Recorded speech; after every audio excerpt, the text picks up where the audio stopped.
everybody, this is D Hunter, bringing another action figure review. Today, we're going to look at the Mezco 112 Collective Golden Age Robin. This is Robin the Boy Wonder, the original old-school Dick Grayson. It's kind of funny, once upon a time, Mezco said they would never do a Robin figure, but here they are with Robin and the Nightwing on the horizon. I pre-ordered this from Mezco, it arrived, so let's take a look at the package. Bat symbol.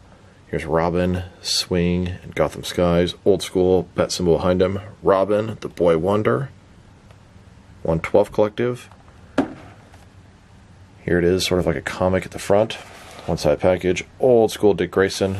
Other side, same thing. At the back, here are a ton of accessories and different sort of display options for this Robin. At the bottom, there is a barcode, if that helps anybody. So with no further ado, let's open them up. And of course, I did get two of these Robin figures, one of which to open and enjoy, the other one to keep unopened in my complete Batman and related unopened action figure collection. Alright, now that this figure out of the package, here he is with all his accessories laid out, and he comes with a ton of cool stuff. We have a display stand, a baggie for your accessories, looks like 7 alternate hands, totaling 9 interchangeable hands, 3 heads, an oxygen mask, some bat cuffs, 6 batarangs, a batarang with attached bat rope, a couple of energy effects for his hand and fists.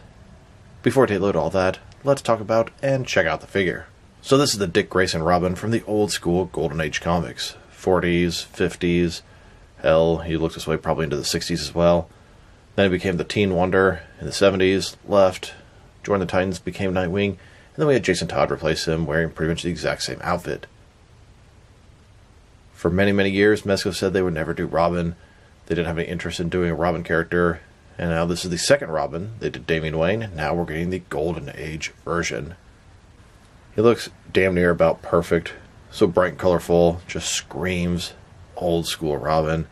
It's going to go great with the Golden Age Batman and Two-Face and upcoming Joker they've made. So let's take a look. Starting with his face hood. Happy-go-lucky, smiling. He's got the domino mask with the white eyes. He's got the 2 curls up there, traditional of old-school Dick Grayson. As we go down, he's got the buckles across his sort of tunic here. Traditional R, belt buckle, a little bit twisted. You can probably fix that. He's got cloth soft goods cape with a wire on either side. It's small. Green short sleeves, gloves. He's got the sort of scaly shorts there. Double jointed knees. Double jointed elbows is unusual. You can actually see the joints. Most of the time it's covered up by cloth on Mezco figures. Little elf shoes. Like I said, it's small, it's basic, but it's just damn near perfect for what it's supposed to be. And a closer look at his face and head sculpt. Classic Dick Grayson Robin. Looks like something out of the newspaper serials, old school comics. It just looks like the original Robin. And then here's the figure, broken down as far as he can go, with all of his removable parts detached. Now for his accessories. Let's start off with the boring stuff. Well, first of all, he has this little baggie to hold his accessories. Mezco 112, little Ziploc bag, and I appreciate that because it comes with quite a bit of stuff. Here's his display stand. It comes in a couple different pieces. When put together, it looks like this. Traditional Robin logo at the bottom. Then it has this post to hold your figure. Bottom, it can rotate. It's hinged. Hinge in the middle. Hinge near the top, rotation at the top, and then it has this clamp to hold your figure. Now let's look at his hands. He has a total of 9 hands, 4 left hands, and 5 right hands. Here he is with his first pair of hands. These are his fists. Here's his next pair of hands. It's a pair of very small gripping hands, almost pinching hands. I'm sure these are for his batarangs. And then we have some totally open hands. Here's his last pair of hands. This is a pair of default hands. They would look good relaxed at his sides. And he has one additional right hand. This one looks like it's holding and spinning some bolas, about to throw them at the enemy. Looks pretty cool. It's a cool effect there. Now for his heads. He has 3 of them. One with a sort of happy expression, one with a neutral expression, and one looking kind of angry. Here's a look at his first head. This one has the happy expression, and his second head kind of has a pouting expression. It's supposed to be maybe a little bit angry and unhappy. And here's his third head. This one has the angry expression, like he's yelling or fighting. And then here's his energy effect, specifically called a swoosh effect. This should wrap around his hand, And then this piece here is going to sort of connect onto the side.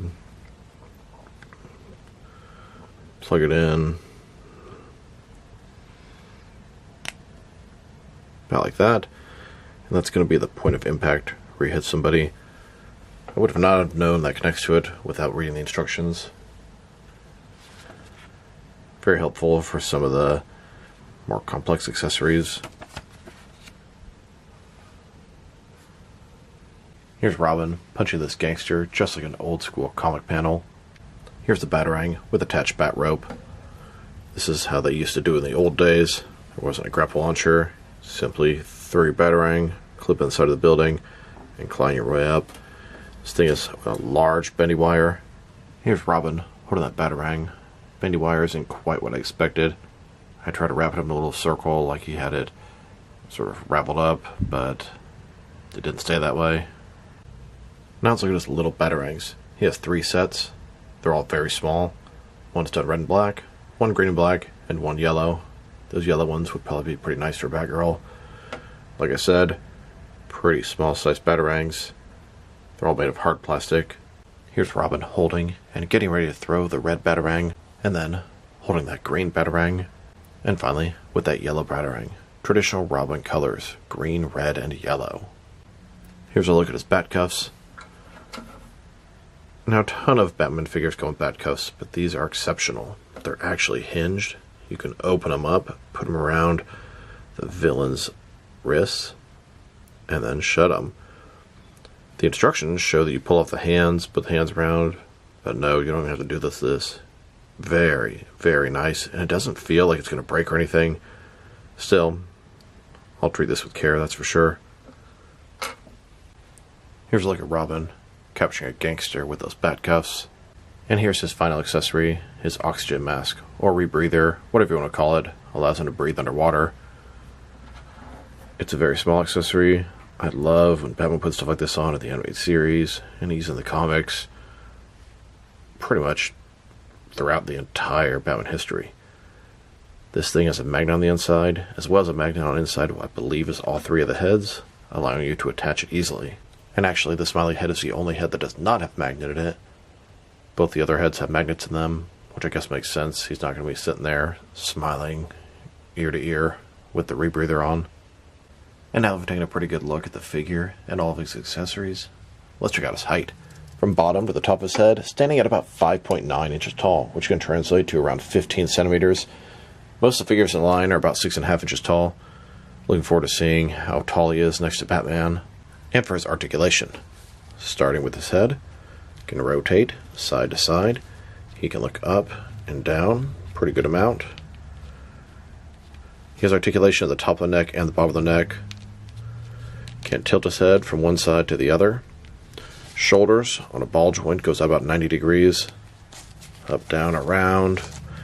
Pretty good job because this piece is separate from the tunic, so it's not really obstructing it. He has a lot more articulation than a typical Mezco figure. Shoulders go forward and back a little bit. Bicep cut. Double jointed elbows. His wrist can rotate, and it's hinged. Torso. He's got a ball joint. I can feel a little bit of movement right here. Rotate around, forward and back. Another one in his waist. Rotate around, forward and back between the two. Pretty good range of motion, and he sort of sticks with some of it too. Legs, they go out. I don't know, we'll get that one to go all the way out. That one, there it goes. Kind of bunched up the shorts, ball joints. They can rotate independently against the ball. They go forward. Pretty good amount. Back, not much. Double jointed knees. And his ankle. Forward and back a little bit. Rotate. Tilt, rock, at least a tiny bit. Not bad. Here's a look at this Mezco Golden Age Robin next to the Golden Age Batman on a rooftop protecting Gotham, old school style. Now let's check them out next to some other action figures, starting off with some other classic Dick Grayson Robin figures. Here's this Mezco Dick Grayson Robin next to a couple of Mattel classic Dick Grayson Robins. Mattel made 2 different head sculpts. One had the curls, just like the Mezco version, and one sort of part of the side, kind of like the Teen Wonder. Mezco could have gone that route, given us a bunch of different heads, one for the Golden Age, one when he's a teen. Hell, one could even be Jason Todd. But they probably wouldn't really match the body exactly. I don't know. Next, with McFarlane's DC Multiverse, DC Classics Robin. And here he is, next to both Mattel and McFarlane. Burt Ward, 1966 Robin. Even though he's a little bit of an older version, it's a spitting image of the classic comics. Here's a group shot with a bunch of classic Dick Grayson Robin figures by Mattel, McFarlane, Mezco, and Toy Biz. Here's his Golden Age Robin next to the Golden Age Batman. I will tell you, put them next to each other, Robin seems a little bit on the large side of things. Yeah, you can have him crouching, sort of offset that a little bit. But he does seem like he's a little bit too tall, considering this is supposed to be the sort of kid version of Robin from like the 40s and 50s. Still, they do look pretty good together. So bright and colorful, just like in the old days. That Batman figure came in a 2-pack with a Golden Age Two-Face. They also made a black and gray version of the Golden Age Batman. Some dark colors to offset Robin. So far, here's Mezco's Golden Age Batman collection. There is a Joker coming up very soon. Looking forward to adding him to the mix. And I would love all the villains that can in these classic looks, as long as they also make their modern looks as well. Best of both worlds. Here's Robin, next to some Mezco Dick Tracy figures. First of all, Dick Tracy himself works for a great Golden Age Bruce Wayne. And then these Dick Tracy rogues, although I still need to find the blank. I'm on the wait list for him, not sure if that'll ever actually happen. Definitely need to add him to the collection. But these rogues, they are great for some 40s or 50s style Gotham gangsters with a theme. Perfect for this Golden Age Batman and Robin. And here, next to Mezco's Damian Wayne Robin.